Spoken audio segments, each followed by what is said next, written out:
Welcome and welcome back, guys. This is episode 64 for Love or Obsession, but episode 1 on the YouTube.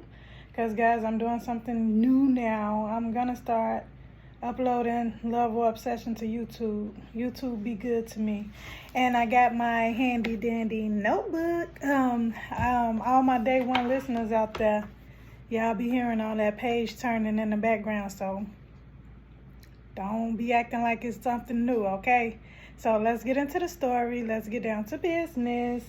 Okay, so today, now guys, the story we're talking about today is such an emotionally controversial story that just has injustice written all over it, in my opinion. You know, I'm telling this story because Tamla's story needs to be told.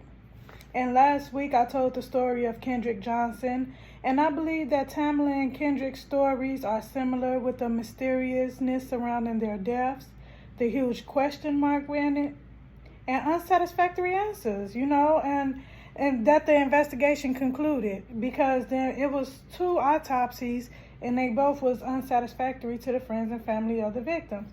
Now, on November 4th, 2018, Tamla Horsford was discovered dead in the backyard of a home in Cumming, Georgia. Tamla had been attending an adult slumber party with football moms.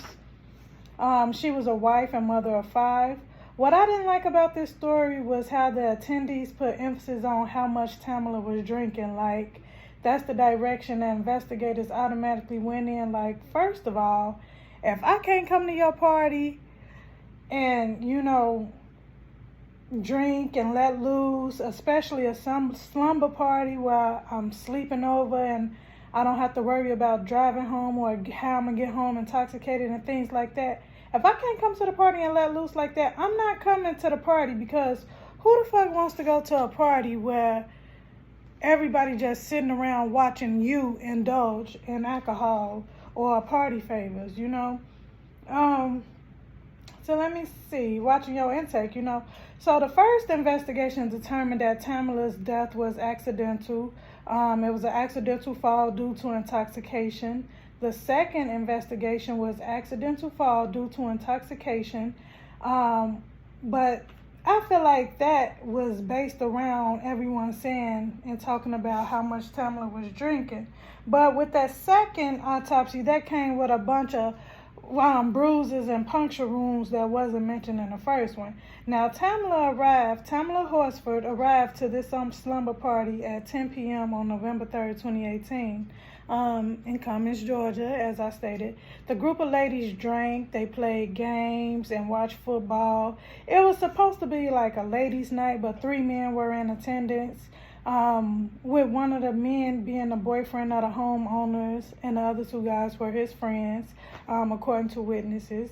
According to witnesses, Tamla got up around 2 a.m. to smoke a cigarette on the back porch, which was like an elevated balcony. The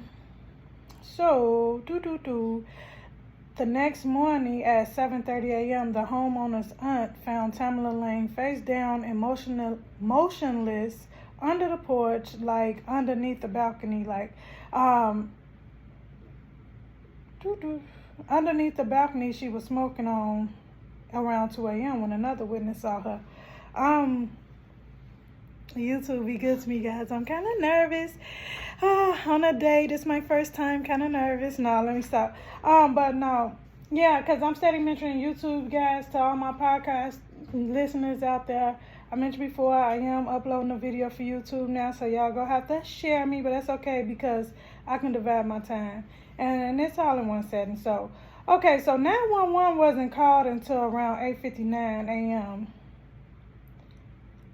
The call was placed by the homeowner's boyfriend. He described Tamla on the call as lying face down and not breathing. Jose Barrera was the boyfriend's name. He tried to insinuate suicide, if you ask me, by bringing attention to small cuts on Tamla's wrist, suggesting those cuts were self-inflicted. A woman's voice could be heard on the call in the background saying Tamla may have fallen from the balcony. The police arrived around 9:07 a.m. And y'all see how the aunt found Tamla at 7:30 a.m., but no one called for help until 8:59 a.m.? Very sus. Very suspicious indeed. Sus.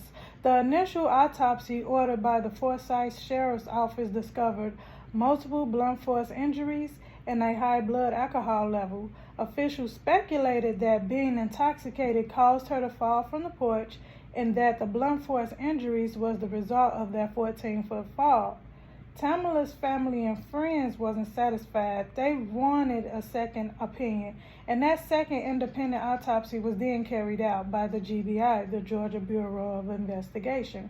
According to the GBI report, Tamla sustained severe injuries to her neck, head, and torso. Cuts were discovered on her face, wrists, and hands, and also on her lower legs, as well as lacerations on the right ventricle of her heart. The toxicology screening showed a blood alcohol level of 0.238 and traces of THC and alprazolam. I always get caught up on saying that word, you guys. Alprazolam. I know I'm saying it wrong because I even went to Google and listened on how you pronounce it, and every time I hear it, I'll be like, okay, cool, I can say that. But then when I read it, I'll be like, alprazolam. But alprazolam, and that is an anxiety drug. Foul play was always suspected in this case, in my opinion also, but I'm not a professional, you guys. And I know sometimes our emotions can get high and we can't accept certain things for what they are, but it's definitely foul play in this story. I don't care what nobody say. But like I said, it's just my opinion and I'm not a professional. That's why we tell stories like these, to bring awareness to the injustice that goes around, because if it happened to Tamla, it can happen to any of us, okay?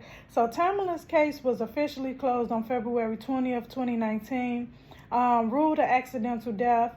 In the wake of the George Floyd protests, the Horsford family attorney had suggested that due to conflicts of accounts and details, they had grounds to look into Tamla's death as a homicide. Some things that suggest that homicide was a potential suspect had touched or moved Tamla's body, and no questions was brought up. And this was before police had arrived. The scene was not preserved. Tamla's injuries were consistent with those of a physical struggle. And I'm not sure if that wounds being consistent with signs of a physical struggle is also the same as defensive wounds. I'm not sure. But that's what that shows signs of, that maybe she was like tussling or in a struggle with someone or something. So June 12, 2020, the GBI, Georgia Bureau of Investigation, reopened the investigation into Tamla's death. But on July 28, 2021, the GBI concluded that the reinvestigation was similar to the initial investigation. There was no new findings, and they decided not to pursue any criminal charges. So I'm guessing, nothing new came up. If anything bogus happened, the only way we'll get answers is if someone opens up their mouth and talk. They saying, if two people do a crime, the only way they could keep secret is if one did, If they was all in on it, like all the attendees of this sleepover, and it was like a conspiracy thing, somebody's gonna talk. I feel like it. If anything new happened, I will keep you guys posted. For pictures, check out the Instagram at Love or Obsession Podcast. Please send all messages and suggestions to loveorobsessionpodcast@gmail.com. It's Queen. I love you guys. Peace out. So guys, welcome to my YouTube channel. This is not the first video on the channel, but I will post weekly true crime stories, because along with my podcast, Love or Obsession, that post new videos every Tuesday. Well, not new videos, but I record new episodes every Tuesday. I also have an African American history podcast called Pain and Power, and those release new episodes on Fridays.